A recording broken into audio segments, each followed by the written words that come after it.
Hi everybody, Mick Liubinskas here, and I'm recording a interview with two amazing people, and the topic of this conversation is going to be the current state of disrupting the educational world. And I'd like to firstly introduce Martha. Martha, tell me about who are you and what do you do? Thanks, Mick. My name is Martha. We know each other from the previous interview. I'm currently working with Elastic in London. I'm a user success manager covering Middle East and Africa. But right before this, I just graduated from Minerva. So I just came to London from California, and that's my connection to Robin. And previously, I tried to run a coding school in Kenya somewhat successfully. So I also have my experience with education is from that perspective. And for Robin's benefit, we'll conduct this interview in English, not Swahili. So I think that's only fair on Robin. Safi Kabisa. So, and Robin, tell us a quick introduction about you. Thanks, Mick, and thank you for the English. I appreciate that. So my name is Robin Goldberg. I'm the Chief Experience Officer at Minerva, and had the pleasure of just having Martha as a student who just graduated. But I've had the pleasure of also knowing Mick for now almost a decade professionally, which has been just a complete honor. So at Minerva, I think about the student journey. I think about how do we educate a generation who hopefully will go out in the world and make this world a better place for all of us. So we'll talk a little bit about higher ed, but very excited for the conversation. That's great. So I'd love to start with Martha and this conversation. You've just been through the educational process, and education, the premise we have is that education is very, very, very important for just so many things in life. It can solve a lot of challenges that we're facing, and you've been through the process.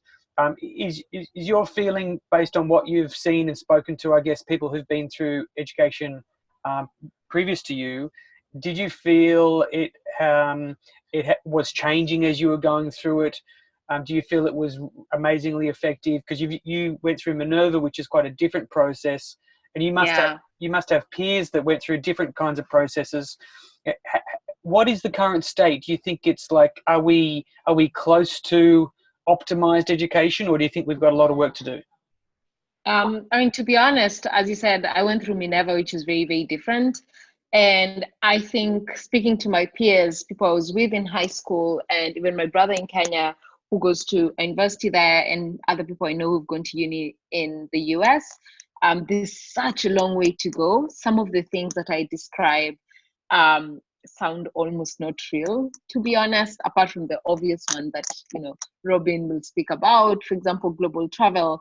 But just the academics itself, which is one of my favorite bits of Minerva, are very, very different. Being able to really design your learning experience. As you know, I have a background in technology, but I have a lot of interest in entrepreneurship, engaging with local partners or just local companies in the cities we're learning. I feel like this is such a new experience you don't get in higher ed. And the idea of lectures, being a cake and not depending on that for learning, and having very much student-led learning and seminars where everyone is participating. There's a very, very different experience, to be honest. Much more similar to the workplace, I have to say, now that I've been working for 3 weeks. But just speaking to my peers in other universities, there's just so much to do and disrupt in higher education. Excellent.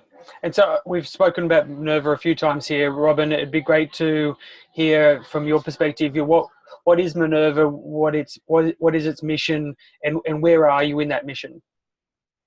Yeah, wow, I wish we had like 3 hours. So let me keep it super succinct, and then we'll build from there. But, it was now almost a decade ago that our founders started thinking about how do we reimagine higher education? Not for some small tweaks, but to really rethink, if you could start all over again, what would you do? What is the purpose of higher education? And how do we ensure that anybody who makes the commitment of whether it's, 4 years or however they're going to go through the education, that they come out of it with the skills to be productive in society? And how do we just think about that responsibility? And it gave us an opportunity to truly build from scratch an institution that delivers academics, and Martha was just saying this. You know, a lot of people hear about Minerva, and I'll talk about the global rotation really briefly in a minute, but they forget that the academics are the core. And how do we think about what do we teach and intentionally make sure that every student gets that?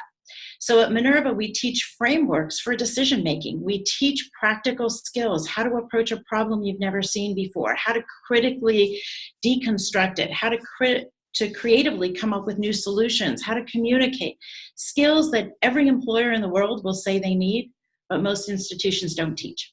So Minerva is designed to teach every single student who enrolls all of those skills. They pair that with a major and go deep into things they're interested in, whether they're business or computational sciences or social sciences, whatever.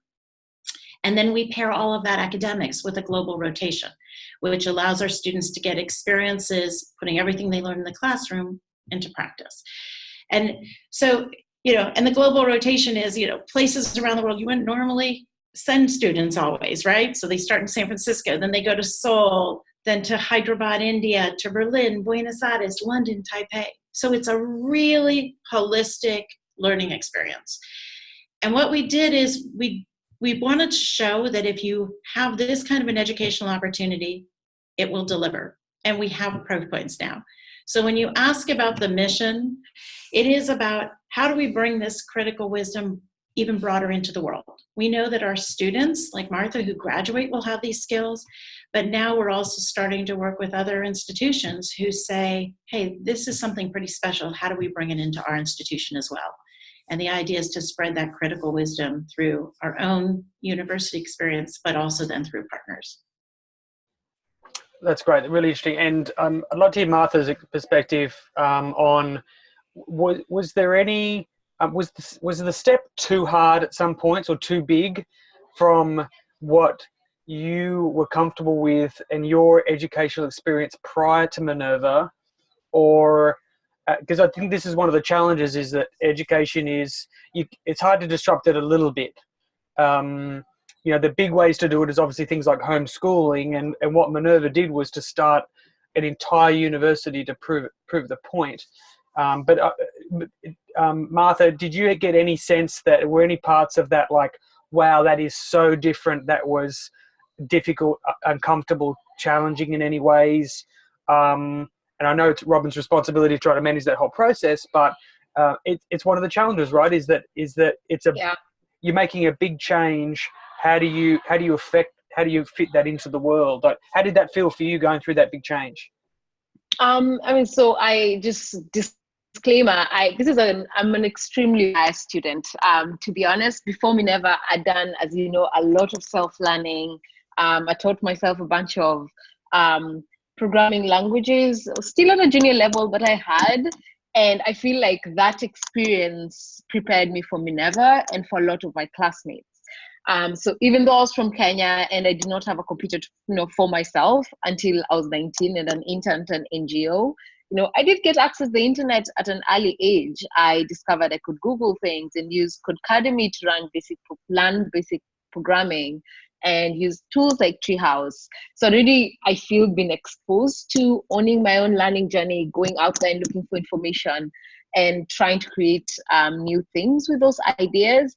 So I joined Minerva with this attitude, and I felt a lot of my classmates did as well. And that was useful because at Minerva, honestly, if you do not, so we have kind of inverted classrooms. So before you come to class, everyone has read the materials. You spend 3 or so hours preparing, you have your notes, you've done some pre-class work. So everyone knows what we're talking about, but it's important to already start building skills, both for just discipline and planning and preparation. Knowing how it's like at work, preparing for meetings, knowing how to contribute, because it's 1.5 hours. You're 19 or 15 people in a class, and you're having a discussion. You're not being taught. You're learning together. You're debating ideas. So that's a typical Minerva class. If it's a computational class, you already have coding assignments you've all done, so you're discussing how you implemented it. So I feel like I came with a different mindset, so I'm saying I'm biased. But because of this, I feel like part of the selection at Minerva and the training they try to do in the first year is to get you really set up for that. because for a lot of schools, like the high school I went through, information is thrown at you, you're supposed to take it all in and then, write it all down during the exam, and that's it. Your education is done. This is not how Minerva works. No one will spoon feed you information. You kind of have to have the hunger to improve your skills, get new ideas, and also have the open-mindedness to change your ideas and perception of the world, because this will happen in those discussions. So you need to have the right frame of mind, and that journey can definitely be difficult, especially if you've not done that before. And going through the 4 years, it's so funny in hindsight. Having the same discussions with the same classmates in the 4th year is so different from the same discussions the 1st year. It's really funny to see how we all grew, to be able to really own our learning journeys and be able to discuss our ideas better and articulate our beliefs better. But that definitely takes a while. I think that's a tough journey. It doesn't just come obvious, because that's not how high school education is taught in most parts of the world, I think. Yeah, and I'll just build on that really quick, because I think it's an interesting thing that we learned, and that is that because students come from so many different learning styles, their mindsets are very different about how they approach sort of classes. And we wrote a book, which I think some of you say, Mick, I know you've seen Building the Intentional University, and there's a chapter in there that's called Unlearning to Learn. And you have to be really open to learning a different approach, because if you come in and you say, gee, I need to know, how many pages of notes I'm going to take in this class. And if that's the way you measure your attention span in classes, by how many pages of notes you took, you're going to have a rude awakening if you come through a Minerva class. It's the same for faculty too, just to think about the other end of this, which is if a faculty member is used to always lecturing and now is put into an active learning classroom where they have to engage the students all the time, which means that the direction of the class is going to keep changing based on the makeup of the students, the interests, the answers that are provided.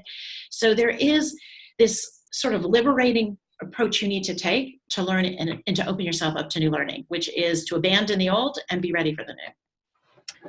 So there's tons of there to dive into, I think, about Minerva and your path, Martha. But I'm going to take it as read that we've got some work to do to create more people who learn like Martha and take the learnings from Minerva and put into other universities. I want to take this in a bit of a different direction to try to think in some different areas. Minerva and what Martha went through was at a tertiary level. There are big other parts of learning which I guess Minerva doesn't yet apply that to, but the same principles probably should be applied to. What about early learning, early childhood learning? What about K to 12? And what about lifetime learning? And what about the billions of people who have finished their education and missed a chance to have a Minerva type experience, and we want to have that for them? Has anyone got any particular ideas or views of do we need to start at age 1?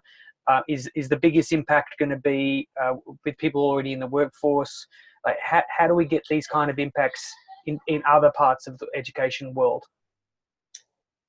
Yeah, well, I'll start, but we'll all just keep building from there. I mean, I think the answer is that learning at every single stage can be effective and it can be useless. I mean, in some ways, right? So we have to take some of the practices that we know from the science of learning, which is how do people learn? How do they retain information? How do they know how to apply information?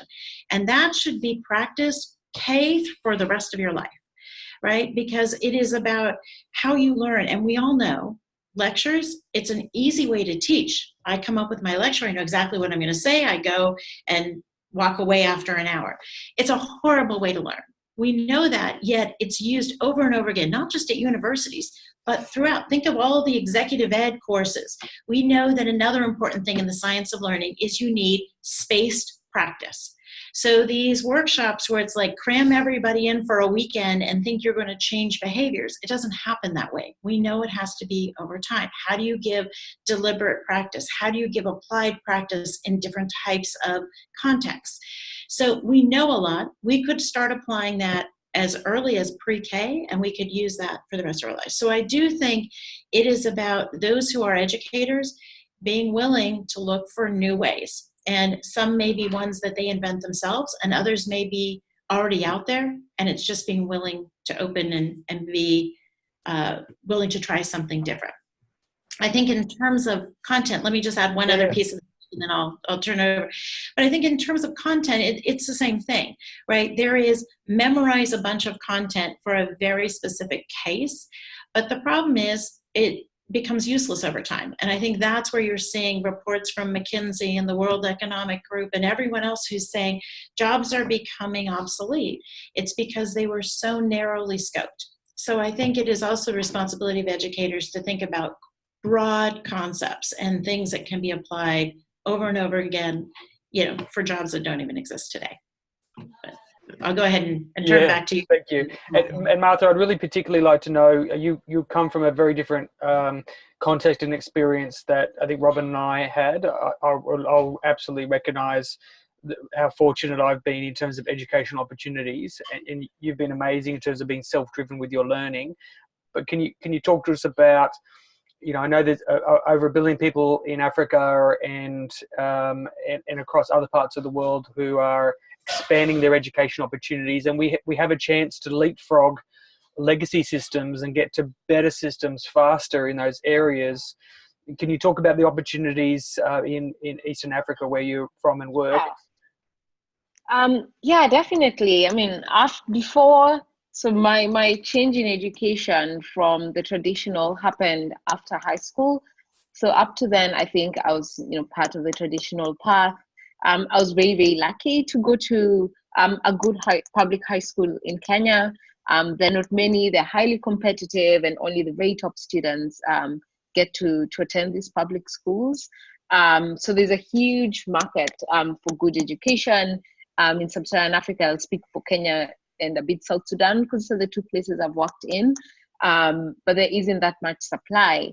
But you're seeing so many communities of young people that have come together to embrace learning and create their own learning experiences. As I shared in the last call, my work before Minerva was to trying to found and run a coding school in Kenya.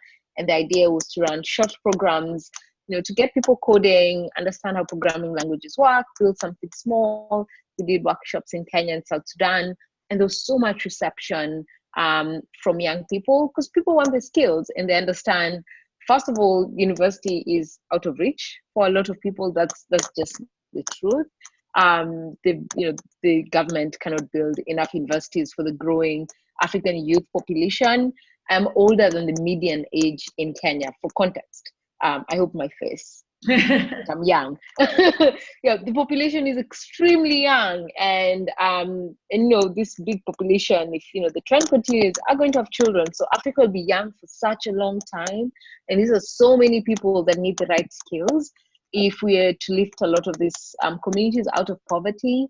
In the last calls, I mentioned organizations like Akira Chicks and people who are trying to teach coding skills. I know this is very specific, but there are communities that either try to teach better farming skills, more relevant skills, and trying to ensure young people are learning things that will actually get them work, and they're constantly learning.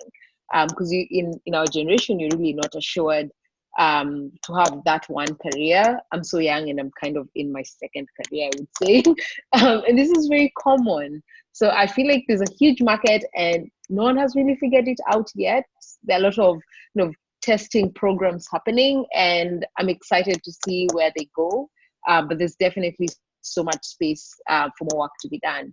I don't think there's a solution yet for education in Africa, just seeing how young the population is, how high unemployment is, and just how hungry young people are to learn new skills.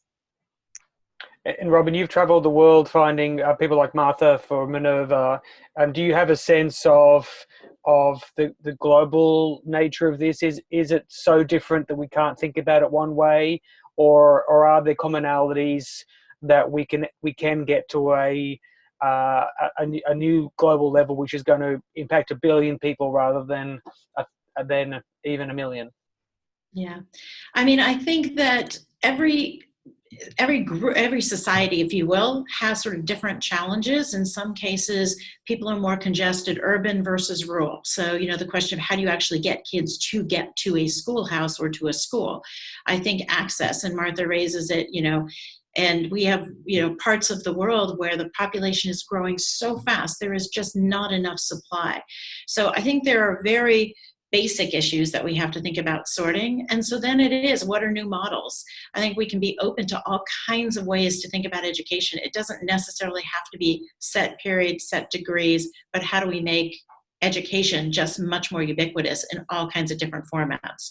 So I think there's huge opportunity and I think big challenges because of the uniqueness of each part of the world.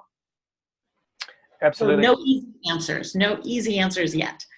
No, definitely. Okay. And what about the other big thing around future of work, and it's related a bit to what Martha has been worked on in terms of computers, which causes a challenge here is, and some people are scared of, is the future of AI and robotics.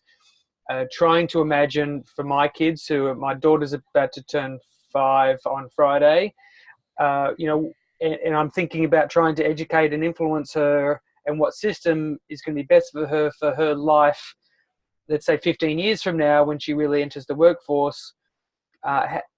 Does that change any of our thinking around the principles, the characteristics, and the style by which we should be thinking about education? And again, Martha, you've got some experience around this because you've training coding camps. And is there any insights you have around that? Yeah, so before I speak about the coding camps, and please teach your daughter how to code. Soon everyone will need the skill. But before I speak about that, I just want to echo again what Robin said about universities teaching more, broader skills as opposed to very specific content. To be honest, it's one of the reasons why I chose to go to Minerva. If you've read the book, about the habits of minds and foundational concepts, I really think this is where the world should be heading. Before getting here, I, at one point was supposed to go to medical school. I was not here. I didn't go. So I taught myself coding, worked as a junior developer for a bit, then became an entrepreneur and tried to run a coding school, did Minerva for 4 years. Now I'm working in a sales role for an open source tech company. So these are very different roles. And I did a bit of marketing for Minerva while I was in school. And this is not unique to me. This is a very typical path, I think, for young people today. So I can think of skills that I picked up along the way that are applicable in all these interest areas that I have, as opposed to thinking, I'm just a program, I'm a computer programmer, and this is what I've learned, and I'll stick to this. With those skills, I can start a coding school. I can do data analytics and marketing, or I can work with other open source developers and develop those communities. So I feel like there's definitely the future of work for young people is not just thinking, you'll have that one career, because the truth is your daughter cannot learn that one skill and, have a whole lifetime of working with it.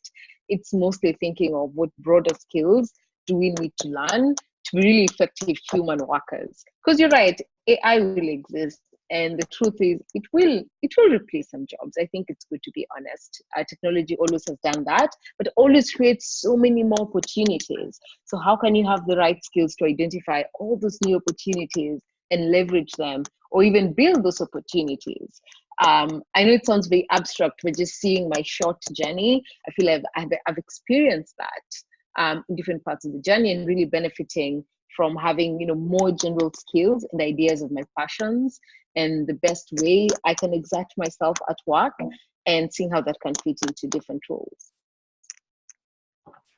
And Robin, what's your thoughts about the future of education around with AI and robotics? Is it's the same principles, or do we need to think about something differently?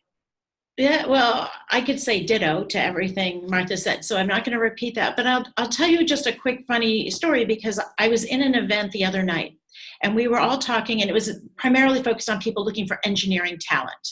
And we were talking about what does it take to hire great engineers, and we said it doesn't even matter what language people know. So I will date myself and tell you that the language that I learned to code in is called Pascal. Now, no one knows what that is anymore, right? COBOL, assembler. But what you learn when you learn to code is you learn about logic.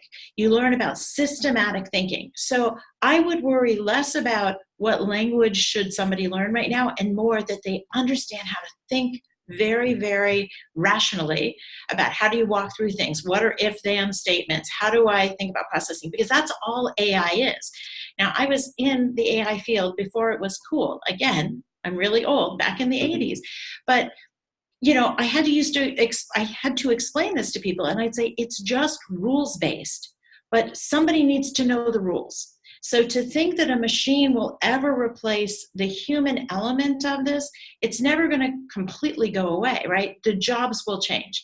So I guess I feel very much the same. It's about what are the core skills? How do we make sure people learn them? How do they start learning this at a young age? And you're right, 5-year-olds should learn how to start coding, because it's very, very important that they use that then as they progress through the other sort of steps of their life.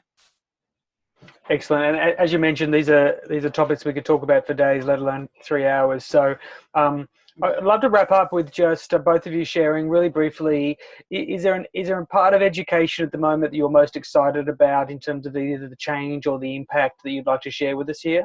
Martha, do you want to go first? Yeah, and this is from my previous my previous experience in tech in Kenya. I am very, very interested in how higher education, especially, and also high school education, can change to get more women in tech. That's a passion of mine, not just tech, and more science focused and high paying jobs. We all know the statistics. So what role does education play there, and what can people in education do to change the design to ensure girls are really, from a young age, in the right path to get into some of these careers? I'm still passionate about this. I think about this a lot. And I plan to continue getting involved in the women in tech space, and opening it up broadly to more women in science. So that's my own little niche passion, and where I think education really needs to focus in the next years. Fantastic. And I absolutely support that, and I'm also working quite hard on that. As a quick side plug to She's Building a Robot. Robin, passion areas. Yeah, I think for me, it is that people want to have the conversations. That's what's exciting to me is, higher ed has been around for a very long time. Education, we're talking centuries of history here. And it is fantastic when I see that people want to engage in conversations. How do we stay relevant? How do we keep education relevant? I think consistently, everybody knows education matters. It is the changing force. And the fact that the dialogues are continuing, that's to me probably the most exciting thing that's happening right now. Fantastic. And just briefly from both of you, my daughter who's turning 5, let's say 15 years from now, she's in tertiary education, or she's 20. Does education look completely different to her then, or a little bit different? First off, I hope she comes to Minerva, but we'll deal with that later. I'll talk to her. Look, I hope it looks different.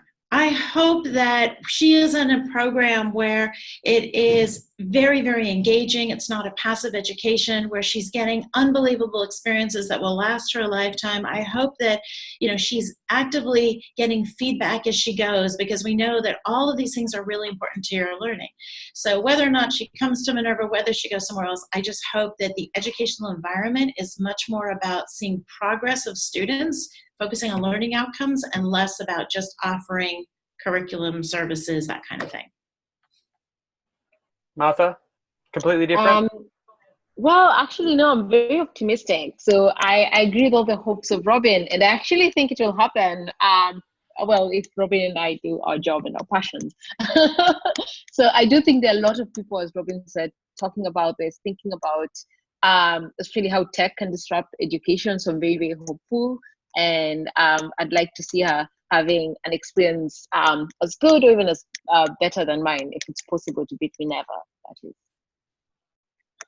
Fantastic. So the next time we three meet, it should be over a glass of Kanyagi that's Tanzania. Okay. Kenya. We still have it in Kenya, so that's fine. Excellent. With some Sprite, or it could be I don't know, what's a Enkestein beer in San Francisco or a gin and tonic in London. So there you go. Let's get this small world together. And thank you both so much for sharing your insights around education. Wonderful again that this small world has come together. That's a very positive part of the new world of tech and education. And again, I am also super optimistic and very hopeful, but I think the optimism is me based on that there are good people like you two and thousands of others who are working towards this change. It won't be overnight, but again, I think 10 years is a good horizon for important change like this. So thank you both for sharing, and this will and appreciate you supporting of the Navitas Ventures blog and education in general. So talk to you soon. Talk to you soon. Thanks, Mick. Thank you.